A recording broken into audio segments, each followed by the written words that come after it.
Good evening, I'm Amna Nawaz. And I'm Jeff Bennett. On the NewsHour tonight. We are draining the swamp. It's very simple. And the days of rule by unelected bureaucrats are over. We fact-checked President Trump's address to Congress, where he touted the actions he's taken during his first few weeks in office. VA Secretary Doug Collins on the cuts to his department and the larger federal workforce that are sparking concerns among veterans. And U.S. officials say they've suspended intelligence sharing with Ukraine, a potential blow for the country's ability to fend off Russian attacks.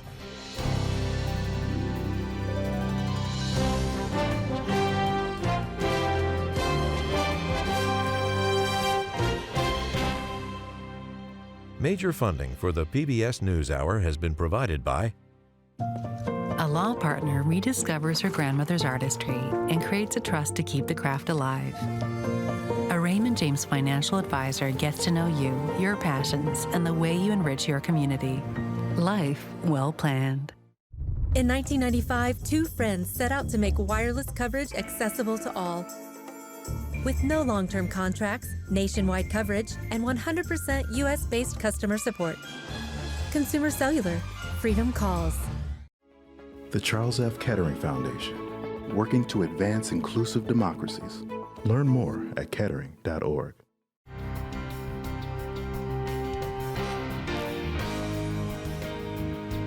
the Judy and Peter Bloom Kovler Foundation, upholding freedom by strengthening democracies at home and abroad. The Walton Family Foundation, working for solutions to protect water during climate change so people and nature can thrive together.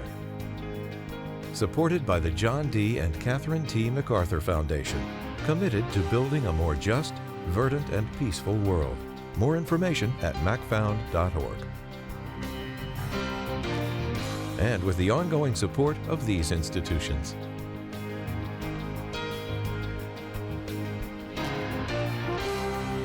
This program was made possible by the Corporation for Public Broadcasting and by contributions to your PBS station from viewers like you. Thank you. Welcome to the NewsHour. The nation is taking stock today after President Donald Trump's marathon address to Congress last night. It was a speech reminiscent of one of his campaign rallies, full of applause lines for Republicans and his conservative MAGA base. But within minutes, Democratic protests interrupted the night, with some members holding up signs, others walking out, and one removed from the chamber after disrupting the speech. Our Lisa Desjardins was in the room and has this report. To my fellow citizens, America is back. President Trump with a fiery address to Congress he waited 5 years to give. For him and Republicans, a victory lap and a measuring of his whirlwind first 6 weeks in office. It has been nothing but swift and unrelenting action to usher in the greatest and most successful era in the history of our country. The longest presidential address to Congress ever given, clocking in at 1 hour and 40 minutes. We have accomplished more in 43 days than most administrations accomplished in 4 years or 8 years, and we are just getting started. The speech was also unprecedented for its level of protest from Democrats. Representative Al Green of Texas stood and shouted at the president, critical of potential Medicaid cuts. He refused to leave, and unprecedented in modern times. The chair now directs the Sergeant-at-Arms to restore order. Remove this gentleman from the chamber. He was forced to exit the chamber. Other Democrats found silent forms of protest, holding up a sea of signs calling out the president's falsehoods. But much of Mr. Trump's speech was an unapologetic list of accomplishments. We've ended the tyranny of so-called diversity, equity, and inclusion policies all across the entire federal government and indeed the private sector and our military. And our country will be woke no longer. With emotional moments, acknowledging the family of Laken Riley, the Georgia woman killed by an undocumented immigrant whose story was central in Trump's campaign. Allison and Lauren, America will never, ever forget our beautiful Laken Hope Riley. And honoring a 13-year-old battling cancer who dreams of becoming law enforcement. I am asking our new Secret Service Director, Sean Curran, to officially make you an agent of the United States Secret Service. And an announcement, the arrest of the alleged mastermind behind the bombing that killed 13 U.S. service members during the 2021 Afghanistan withdrawal. The suspect was due in federal court today. Also on foreign policy, I appreciate that he sent this letter, just got it a little while ago. Trump said that Ukrainian President Volodymyr Zelensky wrote that he's ready to sign a minerals deal with the U.S. and to negotiate for peace. As for here at home, Doge. Perhaps you've heard of it. Perhaps. Trump applauded the sweeping cuts from the group known as the Department of Government Efficiency. Republicans loudly cheered for Elon Musk, who Trump said leads it. We are draining the swamp. It's very simple. And the days of rule by unelected bureaucrats are over. Democrats in the audience laughed at what they saw as hypocrisy regarding the unelected Musk. And in their official response, Michigan Senator Alyssa Slotkin was direct. While we're on the subject of Elon Musk, is there anyone in America who is comfortable with him and his gang of 20-year-olds using their own computer servers to poke through your tax returns, your health information, and your bank accounts? We need a more efficient government. You want to cut waste? I'll help you do it. But change doesn't need to be chaotic or make us less safe. In his speech, Trump took on critics of another policy, tariffs, doubling down on the idea that America can take any pain they bring. There'll be a little disturbance, but we're okay with that. It won't be much. Today, the White House announced a 1-month tariff exemption for automakers. The tariffs in Trump's first term helped some, but sharply hurt others, including farmers, who needed billions in a bailout. The theme overall was echoed as Trump spoke about immigration and mocked previous thoughts. We must have legislation to secure the border, but it turned out that all we really needed was a new president. Today, Vice President J.D. Vance took the administration's message and tough stance to Eagle Pass, Texas, along the U.S. southern border, joined by Defense Secretary Pete Hegseth and Director of National Intelligence Tulsi Gabbard. The witnesses will please stand. In Washington, House Republicans hammered the Democratic mayors of New York, Chicago, Boston, and Denver over so-called sanctuary city and other immigration policies. We cannot let pro-criminal, alien policies and obstructionist sanctuary cities continue to endanger American communities and the safety of federal immigration enforcement officers. The mayors pushed back. Sensationalizing tragedy in the name of political expediency is not governing. It's grandstanding. We have folks in Denver who are working hard, playing by the rules, paying taxes. There is no one that is seeking hell to come to Denver. What people are looking for is opportunity and hope. Please pass comprehensive immigration law that is consistent and compassionate, that will make our jobs possible. From the White House itself today, a condemnation of Democrats' protests the night before. The behavior of Democrats last night was completely disgraceful and demonstrated how severely out of touch they are with the American public. But from House Democrats number 2, Catherine Clark, a fiery retort to the idea that they should have clapped more. Everything the American people put their trust in him to do, it is a betrayal. It is a betrayal. So let's not talk about decorum. The day after, like the night before, a glaring show of the American divide over its president. For the PBS NewsHour, I'm Lisa Desjardins. For a deeper dive and a fact check on many of the claims the president made last night, I'm joined now by our White House correspondent, Laura Barone-Lopez. Laura, so let's just start with some of the biggest claims of the night. What stood out to you in terms of the areas that President Trump focused on? So this is not an exhaustive list, but these are some of the key misleading, exaggerated, or false statements that the president made, starting with the fact that he said 21 million undocumented immigrants entered the United States under Biden. It was actually under 11 million, and many were rapidly expelled.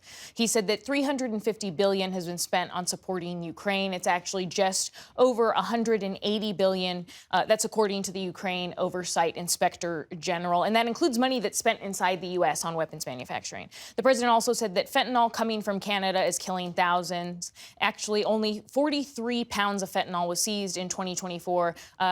43 pounds of the fentanyl that was seized came from Canada, so about 0.2% of the total amount. And then lastly, the president said that millions are being spent on, quote, making mice transgender. That claim is false. That last one there, Laura, making mice transgender. What's the reality there? So again, the idea that scientists are making mice transgender is false. The kinds of research experiments that President Trump and the White House were pointing to is basic scientific research.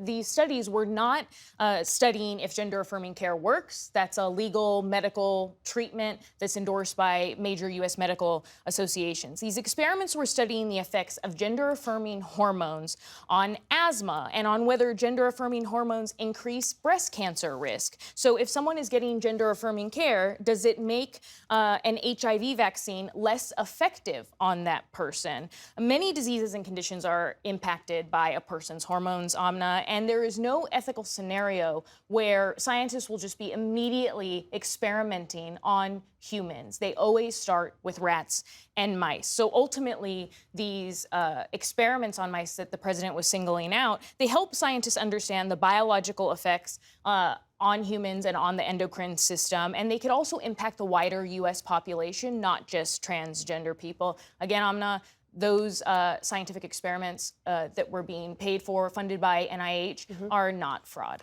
So leading up to the speech, we heard from President Trump and from Elon Musk claiming millions of dead people had been receiving Social Security payments. We heard the president double down on that last night. What should we understand there? So the president spent a big chunk of his address repeating these false claims on Social Security. We're also identifying shocking levels of incompetence and probable fraud in the Social Security program for our seniors and that our seniors. 1.3 million people from ages 150 to 159 and over 130,000 people, according to the Social Security databases, are age over 160 years old.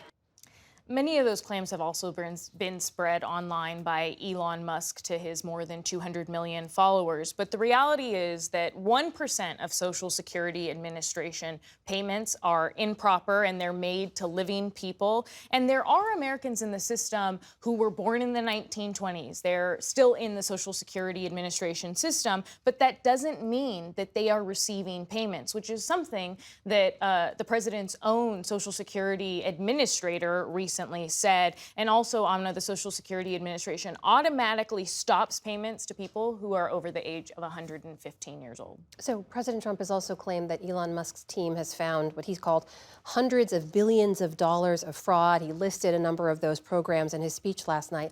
Are those canceled government contracts, are they all fraudulent? So the White House and Elon Musk have provided no evidence that those contracts that they have canceled are fraudulent. One example being the amount of money that FEMA sent to shelter migrants in New York City. That money was congressionally approved. It was voted on even by some Republicans. The president has labeled that fraud, and so has Elon Musk. So what they are essentially doing is they are calling on their wall of receipts that DOJ has, where they're showing the contracts that they say that they've canceled. They're calling a lot of those fraud, even though they haven't provided the evidence. And some of that wall of receipts has math errors, it has duplicate contracts, it has contracts cut that actually had no savings, and they admit it on that wall of receipts.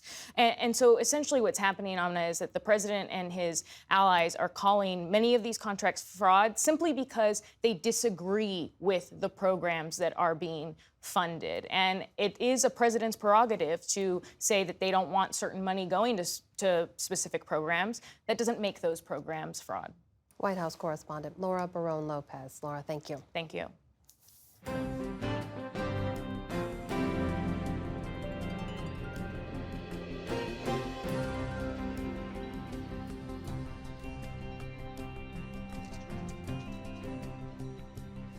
It was another turbulent day for America's new policy toward Ukraine. The U.S. and Ukrainian National Security Advisor spoke, and both sides said talks are moving in a, quote, positive direction to secure a minerals deal and accelerate peace talks with Russia. But U.S. officials also confirmed the U.S. has paused intelligence sharing with Ukraine, which it has relied on in the battlefield. Nick Schifrin joins us now with the latest. So, Nick, what has the U.S. paused and how important is it? Senior U.S. officials today confirmed that as part of the overall pause ordered by President Trump that includes military aid, all intelligence and information sharing will be paused. And that was confirmed this morning on Fox Business by CIA Director John Ratcliffe. President Trump had a real question about whether President Zelensky was committed to the peace process. And he said, let's pause. And so I think on the military front and the intelligence front, the pause that allowed that to happen, I think will go away. And I think we'll work shoulder to shoulder with Ukraine, as we have, to push back on the aggression that's there. Now, the U.S. provides both offensive and defensive intelligence information to Ukraine. Let's talk about the defense first. The U.S. gives Ukraine radar and situational awareness of Russian launches inside of Russia and Belarus. Think Russian jets with bombs that hit Ukraine, Russian drones, Russian missiles. A U.S. official and a congressional official understand to me that this kind of, quote, imminent force protection will be exempted. And that means that the air defense cooperation, the air alert system cooperation will continue in Ukraine. Here's the offensive, though. 2 congressional officials and a military official confirmed to me that the U.S. has paused assistance that allows Ukrainian strikes into Russia.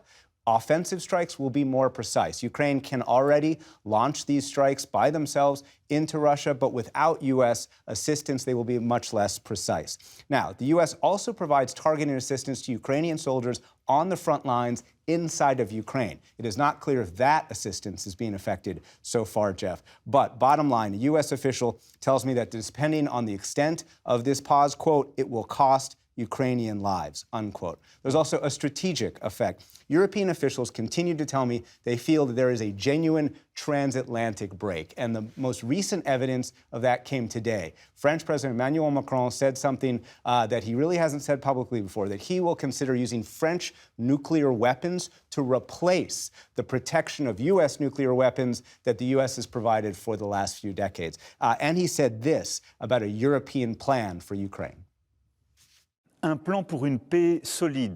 This is a plan for a solid, lasting, verifiable peace. I would like to believe that the United States will stay by our side, but we have to be ready if this isn't the case. That is a pretty fundamental but from America's oldest ally. Yeah, indeed. Separately, Nick, what did the U.S. announce today on how it's aiming to negotiate Mideast peace? For the first time in known memory, the United States is negotiating directly with a foreign terrorist organization. The White House announced that Adam Boehler, who is currently a senior State Department advisor, he is nominated to be the special presidential envoy for hostage affairs, is negotiating directly with Hamas. Those talks could cover a ceasefire. They could also cover the future of Gaza should the war end formally. But tonight, President Trump met with hostage families, and he delivered what he called a final warning for Hamas. Quote, Shalom Hamas means hello and goodbye. You can choose. Release all of the hostages now, not later, and immediately return all of the dead bodies of the people you murdered, or it is over for you. There has been no response, Jeff, yet from Hamas to that. More to come on that front. Nick Schifrin, thanks to you as always. Thank you.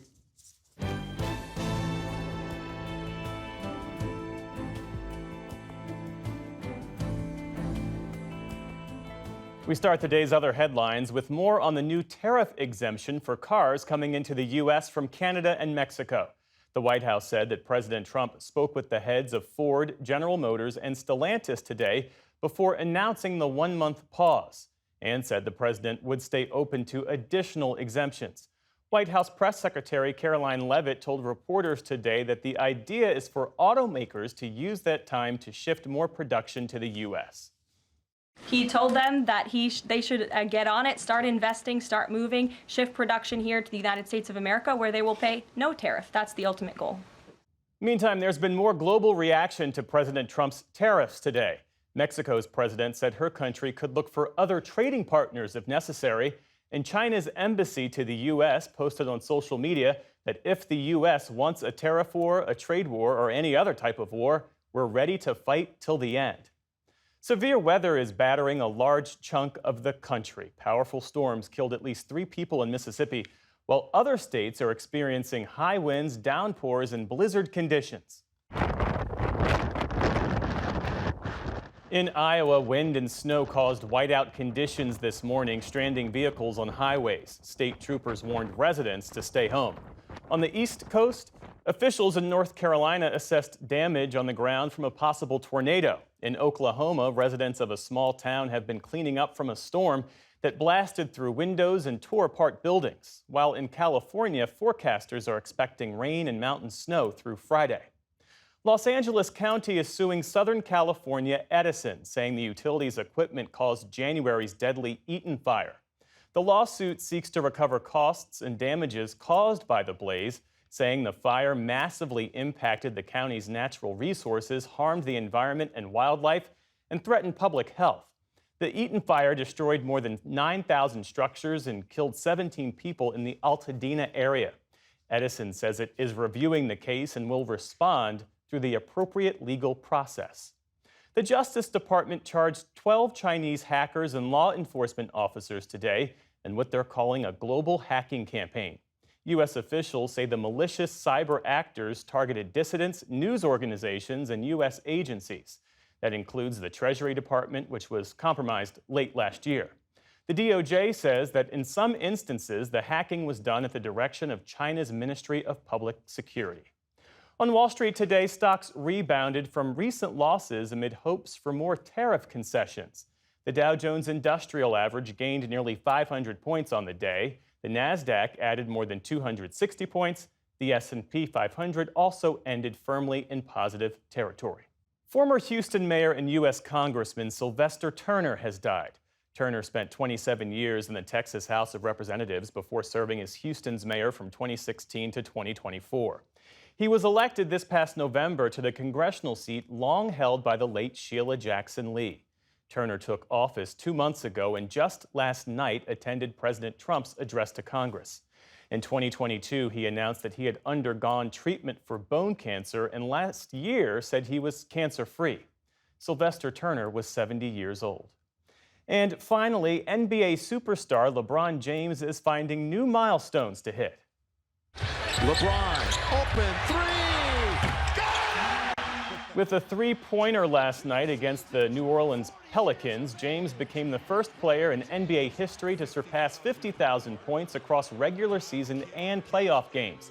That's 6,000 more than his nearest rival, Kareem Abdul-Jabbar. The 40-year-old James is playing in his 22nd season. He's now tied with Vince Carter for the most years played. The Lakers also won last night for their 7th straight victory. Still to come on the NewsHour, the U.S. Supreme Court rejects the Trump administration's bid to freeze billions in foreign aid payments. And a look at how the deep political divide will impact the president's agenda and policymaking. This is the PBS NewsHour from the David M. Rubenstein Studio at WETA in Washington and in the West from the Walter Cronkite School of Journalism at Arizona State University. The Trump administration announced it's planning to fire thousands more employees at the Department of Veterans Affairs as part of the White House effort to dramatically downsize the federal workforce. A quarter of the VA's workforce comprises veterans themselves, and that's prompting questions about how the cuts might affect the quality and timeliness of the services the VA provides. Doug Collins is the Secretary of the Department of Veterans Affairs and joins us now. Thanks for being with us. Welcome to the NewsHour. I'm glad to be here. So earlier this evening, you confirmed that the VA will terminate an additional 70,000 plus staffers, and you say that these cuts will help the VA fulfill its core mission. How exactly? How is it possible to reduce staffing and resources without negatively impacting the quality and timeliness of care? Well, the first off is I didn't announce that we're actually going through it at this moment. I said we're beginning the process to look at a reduction in force that will resemble about 15% of the force, and that's what we've begun to do. And what we've done all along is actually take a look at our core functions, making sure that the veteran is first. And it is sort of interesting to me that we say that there's no way this can affect quality of care or others, when really what we're seeing right now and we've experienced over the last few years is Washington, D.C.'s tendency to just throw money and people at problems. Over the last 4 years, there's been $130 billion added to the budget at the VA, and plus 80,000 employees. But yet at the same time, backlogs of benefits have went up. Healthcare wait times have actually went up. And when this was all in a different position just 4 years ago. So the question is not what where we're looking at to make sure that we're getting efficient is following what the president has called for, but also making sure that we're delivering it in the best way. And we're the best ones to look at that by actually taking our force, who is doing a great job, but saying how can we do it more efficiently. Well, given the VA wait times scandal during the Obama administration, the ongoing concerns about access to care for veterans, what specific safeguards are in place to ensure that veterans don't face longer delays or reduced services? Well, I think what safeguards is employees doing their jobs, and which is what they're trying. We're working to make sure they have all the tools to do that. We're also putting in place, making sure that they have the critical assets to the appointment schedules. We're making a look at all of how we actually deal with our hiring. Remember, one of the things we've talked about here, and it's not been talked about enough, is we're protecting and have protected over 300,000 positions at the VA that we had as mission critical, front facing to our veterans, not only in health care but in benefits as well. We're doing this to make sure that we're actually getting the results we needed. I think too long we found in Washington, and I've said this before and I said it on the video earlier, that we have this idea that money and people will solve issues. And really the reality is if you don't have good processes in place, you're not going to solve the problem. This has been going on the Hill, and we've known this on Capitol Hill for years. Senator Johnny Isakson from Georgia, who used to be the chair of the Senate VA committee, actually said this almost 10 years ago. He said the problem with the VA is not that it needs more money, and this was almost $200 billion ago. It needed a better structure, and that's what we're trying to provide. Well, a question about the process, because our team has heard from scores of veterans who've been terminated as a result of these DOGE cuts. And there's an Air Force veteran who asked that we protect his identity. He says he was twice promoted, yet received a termination notice describing poor job performance. Take a listen. Last week, to be locked out of my computer and handed a blanket termination email that was sent from OPM saying that I was being let go due to poor performance. And it's a flat out lie. It's a disgusting lie at that. I received awards from upper management, certificates. I was treated like a criminal, like I had done something wrong. They're destroying people's lives to get to these numbers that you're requesting. If you don't realize that, I'm trying to let you know now. Here's your wake-up call. So what do you say to that? The indiscriminate or dismissive treatment that some VA staffers are describing related to their termination? Well, one thing, this will be a probationary employee who was let go. This is where this has been coming from the process, which is an understanding we're looking at the total picture. This is an employee also that was in what was deemed out of those 300,000 plus jobs that I mentioned earlier, not a front-facing position that affects veterans' health directly or veterans' benefits directly. Look, this is something that we have. There's nothing that I take more serious than having to look at our workforce and having layoffs that happen. We feel for that, but it happens not only in government, it happens all across the country in many jobs that we're seeing just in the last little bit with Southwest Airlines and others who are announcing large layoffs.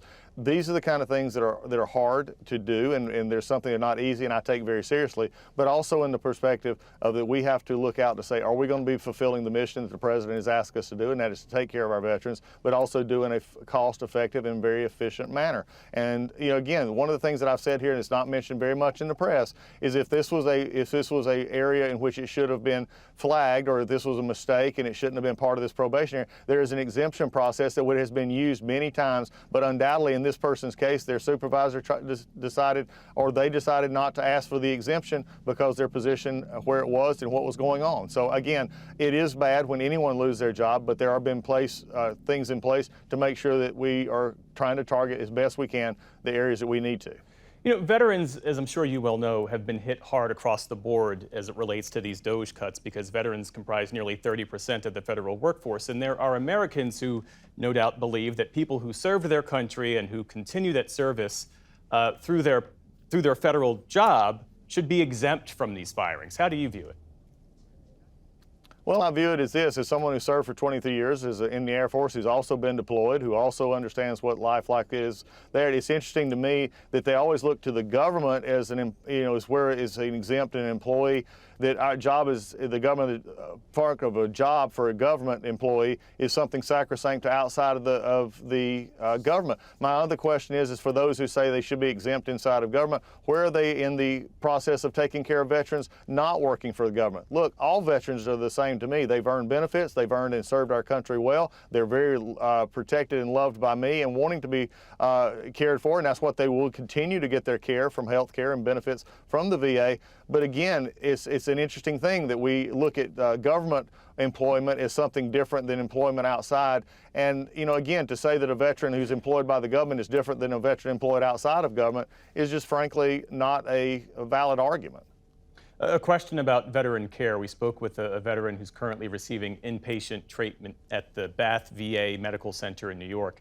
And this person says the cuts that the VA have instituted already are affecting the quality of care. We've also had a lot of scheduled groups that are being canceled simply because we don't have the staff to facilitate them. And so that leaves us veterans to our own devices. And a lot of people just isolate in their rooms. And for people who suffer from substance use disorder or mental health issues, isolation is one of the worst things you can do, especially in recovery from substance use.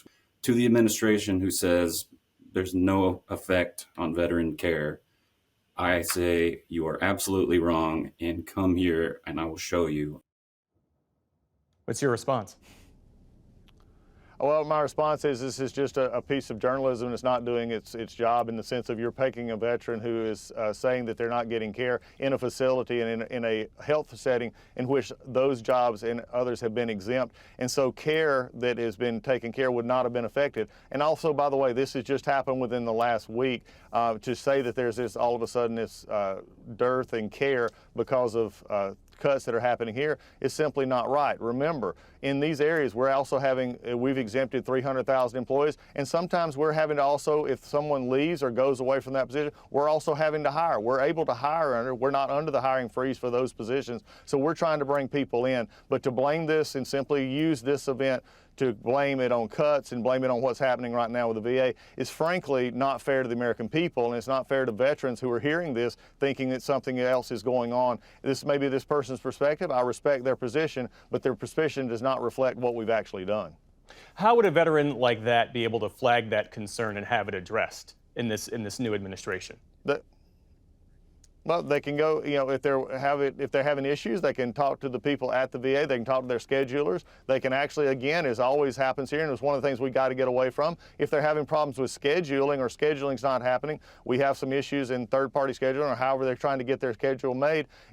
Reach out to your veterans service organization. Reach out to our veteran crisis line. Talk to the people. Don't just simply sit there and think that you're by yourself. We have multitudes of resources to reach out to find out what's going on and to find out what's really happening. My concern is that people are being led or mistold things that are not actually affecting their specific care, and they're then trying to broaden it out to a more open attack on what they maybe positions that they don't understand or don't like.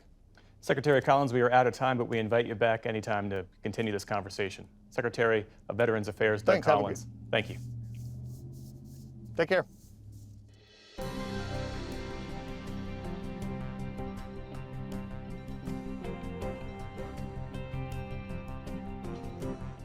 The Supreme Court today rejected the Trump administration's request to freeze billions of dollars in foreign aid for work that's already been done. The administration asked the court to block a lower court ruling ordering the government to release the funds. It remains unclear when the aid will now be distributed. John Yang is here now to unpack all of this for us. So, John, what exactly did the Supreme Court do here? Well, you'll remember on day one, the president froze foreign aid spending. Groups that got that money went to court. And a district court judge here in Washington, a Biden appointee named Amir Ali, said that money for projects that had been completed had to be sent out the door. The Trump administration went to the Supreme Court wanting to block that order, and today the Supreme Court said no. It was a 5-4 vote. The majority included Chief Justice John Roberts and Amy Coney Barrett, the conservative Trump appointee to the bench. And I'd like to tell you why they did this, but I can't, because there was no explanation, as is usually the case when you're dealing with an emergency application, and it's an unsigned order. It's part of what's called the shadow docket. What about the dissenting justices? What did they say in this case? The dissent written by Justice Alito, he was joined by Thomas, Gorsuch, and Kavanaugh. He essentially said that the district court judge vastly overstepped his bounds. He wrote, "Today, the court makes a most unfortunate misstep that rewards an act of judicial hubris and imposes a $2 billion penalty on American taxpayers." So in terms of the freezing or unfreezing of the funds, what happens now? Well, it doesn't mean that the money starts going out the door immediately. The justices sent it back to the district court, back to Judge Ali, for him to decide which programs get unfrozen and when. He said, keep in mind the ability of the administration to carry out your order. And conceivably, there'll be another hearing about which programs get unfrozen. And the Trump administration could go in there and argue against some programs getting unfrozen.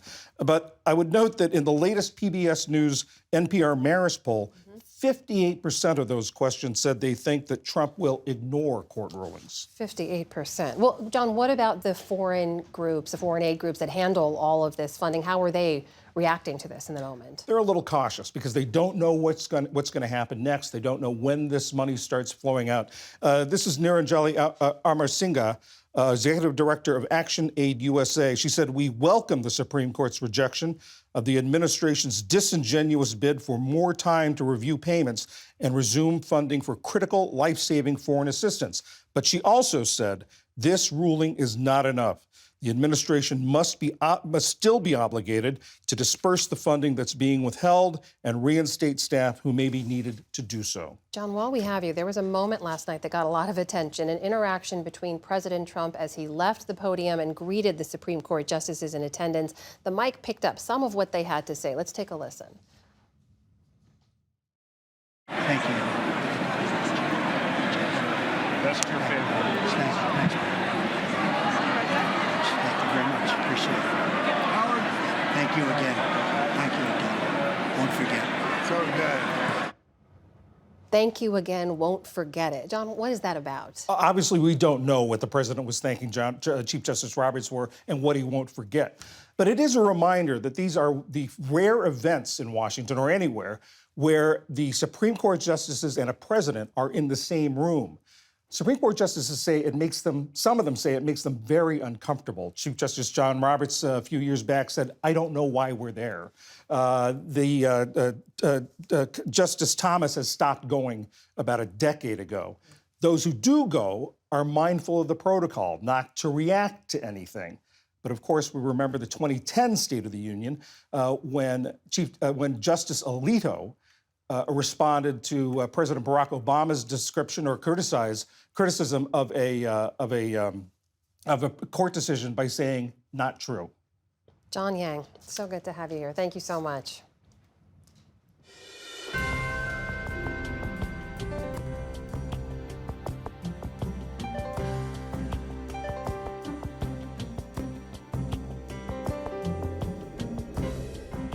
We're going to get some political perspective now on the president's speech to Congress and on what comes next. For that, we're joined by Tiffany Smiley, a former U.S. Senate candidate in Washington state, and Jamelle Bouie, a columnist for the New York Times. Welcome to you both. Thanks for being here. Thank you for having us. Let's just start with your reactions to the president's remarks last night. Tiffany's President Trump riding high. His party controls Congress. He's pushed through a staggering number of executive actions just 44 days into his second term. What did you make of the way that he addressed the nation last night? Yeah, I saw bold leadership and strength, a peace through strength on the world stage from President Trump. Very different from 2017. He seems untethered, unburdened. This is a different Trump in the sense that he knows how to get things done in D.C. now. And he has been delivering for the American people for the last 43 days, promises made and promises kept. Not only that, he really painted a picture of a vision of the golden age, right, of America, of where we're headed, of what we can be as far as our economy in this country. But the number one thing that he touched on, and his guest, really backed up, I think the reason that he won the election was securing our southern border and stopping the flow of fentanyl, protecting families. And he has already delivered on that tenfold. I think, ICE arrests of illegal criminals is up like 600% compared to the last 4 years. I mean, those are huge numbers. Jamal, what do you think? What did you take away from last night? What's interesting about these events is that they're supposed to be the president going to Congress and asking the Congress to pursue the president's program, usually a legislative program. And what was striking about last night was that there was very little of this. The president doesn't really have a legislative program. The reason the president spent so much time talking about executive orders is because I think the president and his administration are more than aware that they don't really have either the leeway or perhaps ability to get through an actual legislative package through Congress. And to my mind, the perception of strength, the bragging that was very much part of last night is a paper tiger. Because at the end of the day, if you do not have legislation to change the U.S. code, your executive orders are ultimately temporary. If there is a Democrat in office in 4 years, they can be reversed. Much of what President Trump has done thus far is on the order of the temporary. The absence of any real attempt to persuade Congress to pass anything into law, to my mind, signals profound weakness on part of the president. Tiffany, what about that? I mean, we have in these first few weeks, we've seen the consolidation, a real flexing, a real stretching of executive authority by this president. You've heard White House officials saying that they're not even sure they have to abide by court rulings they don't agree with. All of that, you've heard, has prompted concerns about a constitutional crisis. You've heard this before. Is there validity to that concern? I don't think so. And as long as the Dems keep screaming and crying constitutional crisis, then 2026 is going to look very, very good for the Republicans. Trump's approval rating is 45%. That's the second highest in 15 years of any president at this point. And then also the CBS poll yesterday that came out, 76% approved of his speech. He was talking to the American people. And the Senate moved swiftly with his nominations, very quickly. I mean, faster than any president in history they've gotten through. And now you can tell he's coming back and he's working with Congress. Elon was on Capitol Hill today, meeting with senators, meeting with congressmen, asking questions, getting DOJ figured out and lined out. And then I know Elon will go back to the managers who will run the show and help. One of the number one issues as well with the American people is the waste, the fraud, the abuse. And to your point, Donald Trump is delivering for the American people. And this isn't status quo. This isn't like, government as usual anymore. He's an outsider. He's someone who knows how to get things done. And that's what he's bringing to government, which is really refreshing for the American people. Jamal, on the individual policy front, polls show that people support a lot of what the president's done on that issue by issue basis so far. When people hear concerns about a constitutional crisis, does that resonate? I think this effort on part of the Department of Government Efficiency to unilaterally slash spending, to cancel congressional appropriations, I do think that constitutes a constitutional crisis because it is a direct attack on Congress's constitutional right to determine what this country spends, and the executive branch has an obligation to follow that. But I will say that as far as policies goes, it is interesting because we're still at the stage in sort of public opinion where people are giving the president the benefit of the doubt. I'll say that 45% is among the lowest approval ratings for a new president. That is not something I would brag about if I were the president, but the public is giving him the benefit of the doubt. But it remains to be seen what happens, for example, when the public learns that the administration wants to cut 45,000 workers from the Department of Veterans Affairs, when they want to slash half the workforce of the Social Security Administration, when they want to cut Medicaid, $880 billion,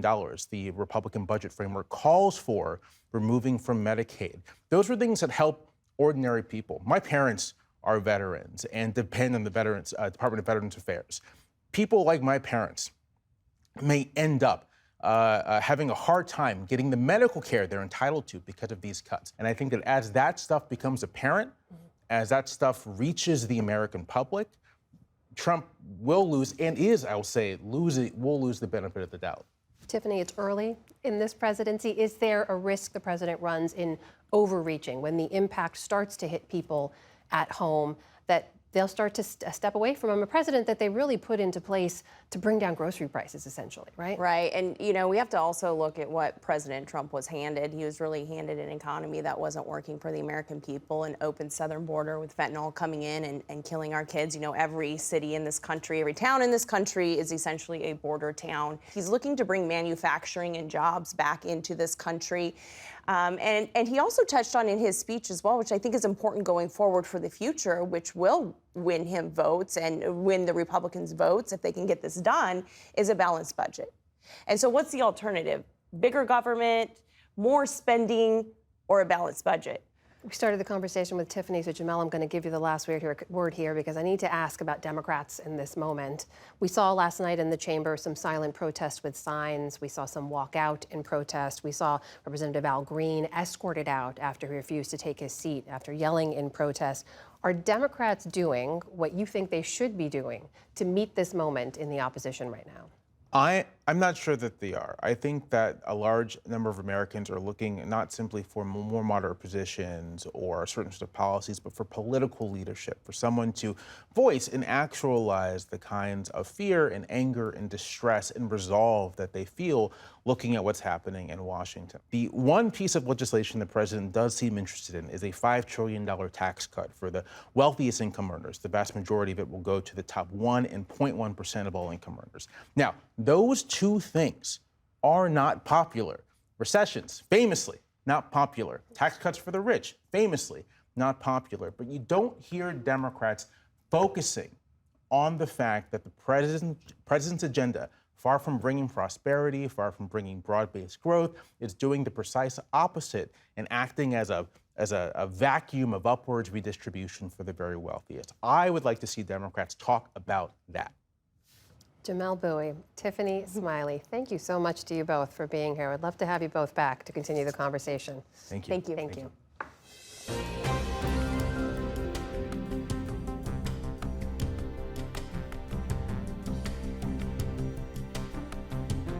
And we'll be back shortly, but first, take a moment to hear from your local PBS station. It's a chance to offer your support, which helps to keep programs like this one on the air.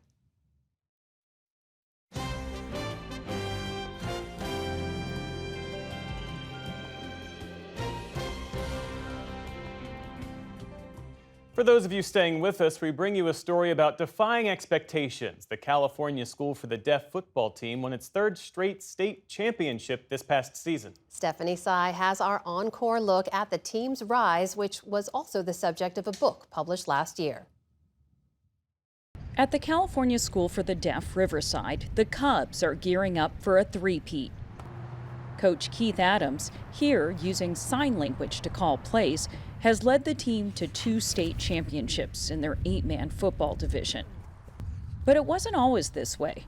The decades-old scoreboard harkens to a time when the Cubs rarely had winning seasons. That ended in 2021, when they entered the championship undefeated. You had all of these deaf players who, when they were younger, had played on hearing teams. And it was very frustrating. So all of these players came together here and they felt this brotherhood. They felt this camaraderie. And I think that was part of the winning formula. Journalist and author Thomas Fuller started following the Cubs in the fall of 2021. His New York Times article described the rise of the all-deaf team, which beat hearing teams time and again that year. Underneath these Friday night lights, there is something special happening. The article attracted national media attention by the likes of The Kelly Clarkson Show and World News Tonight with David Muir. Running back Enos Zornoza, number 2, signing this.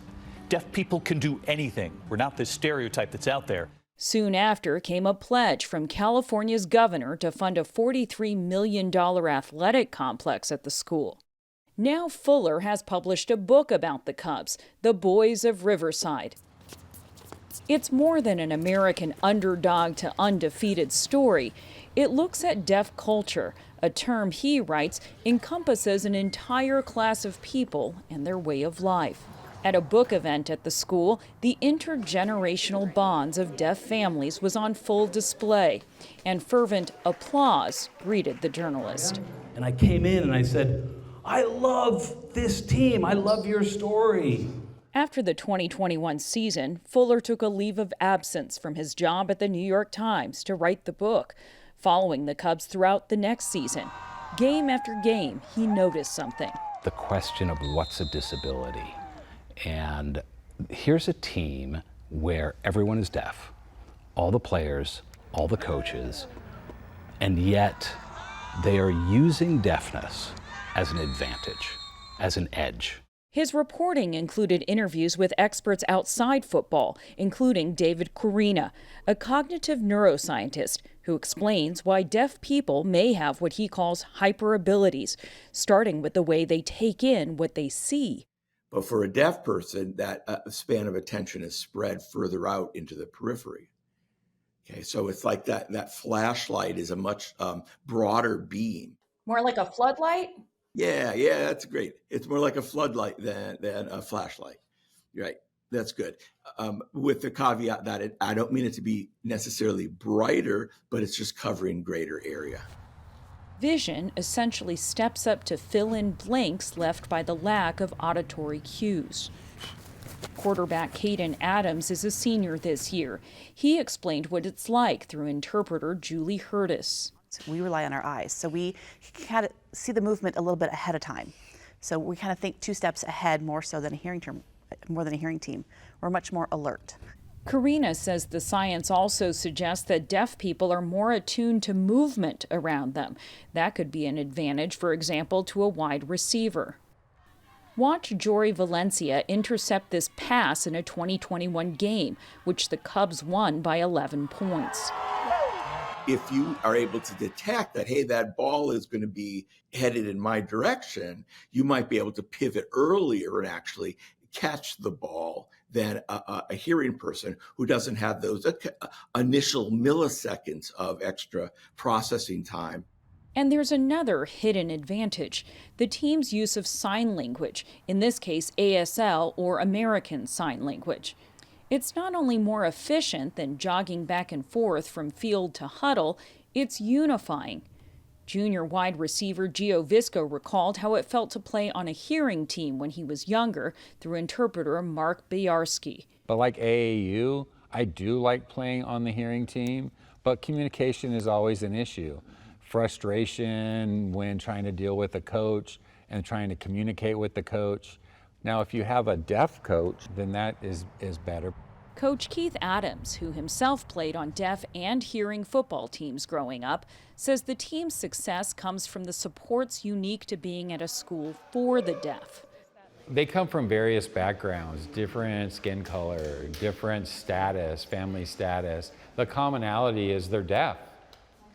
And I think that helps. I think those who experience maybe mainstream education, it was a lonely time. They just have so much more opportunity as a deaf student going to a school for the deaf. For the author, writing The Boys of Riverside was what he called a tonic from his typical stories, covering homelessness, the pandemic, and politics. There's this great line in the prologue of your book in which you write, "In reporting the book, I came to see the Cubs as a flesh and blood realization of the American dream." How so? So these kids, their parents were from all over the globe. They all came together in an environment that allowed them to thrive, an environment that you couldn't have in Tehran, that you couldn't have in a lot of other countries. But America gave them this school, and America gave them the opportunity to play together and to win. In their season opener, the Cubs won 68-28. For the PBS NewsHour, I'm Stephanie Sy in Riverside, California.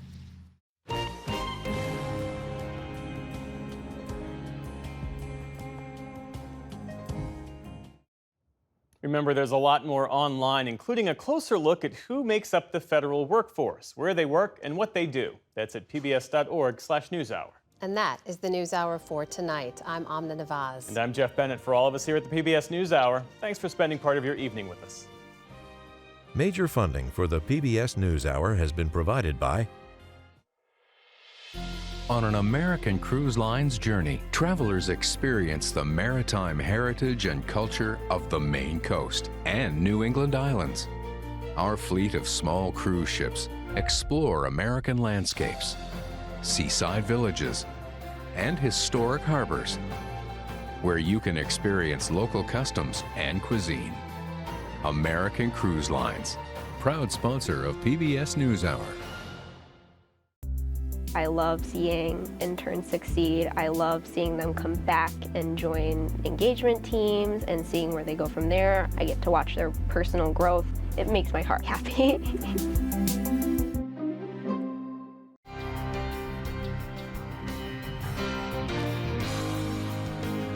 friends of the NewsHour, including Jim and Nancy Bildner and the Robert and Virginia Schiller Foundation.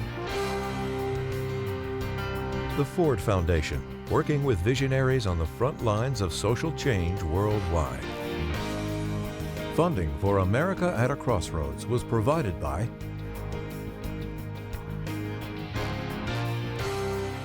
and with the ongoing support of these individuals and institutions.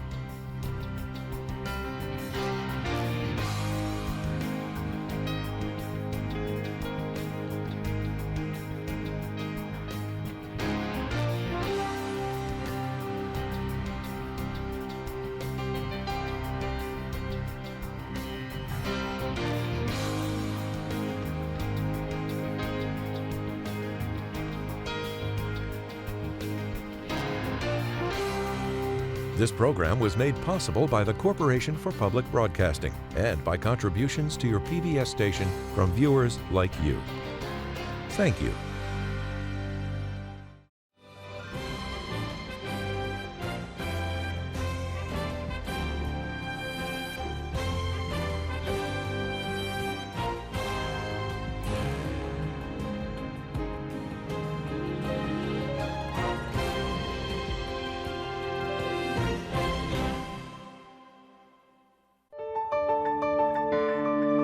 You're watching PBS.